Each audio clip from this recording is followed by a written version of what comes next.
का रे राजू?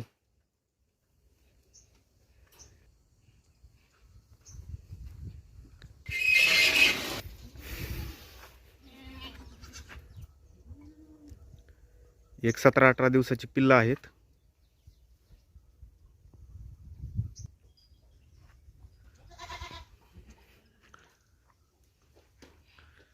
हे आपलं पाण्यासाठी ठेवलेलं ड्रम.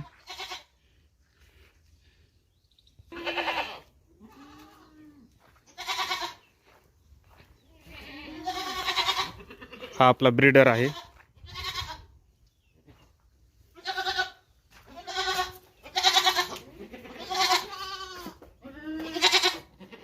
ती खायला ठेवलेलं पलकड.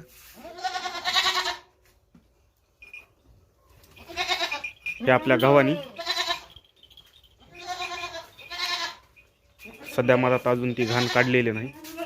जवळपास हे असल्या 10 पिल्ल्यांचं आपलं बॅच होती. पावसाळ्यामध्ये योग्य नियोजन वगैरे काही झालेलं नाही. घरच्यांनी काही तेवढं व्यवस्थित मनाव घेतलं नाही, म्हणून ते पिल्ले जे आहेत ते तसे तुम्हाला खराब झालेले दिसतात. खूप मोठं नुकसान झालेलं आहे यावर्षी.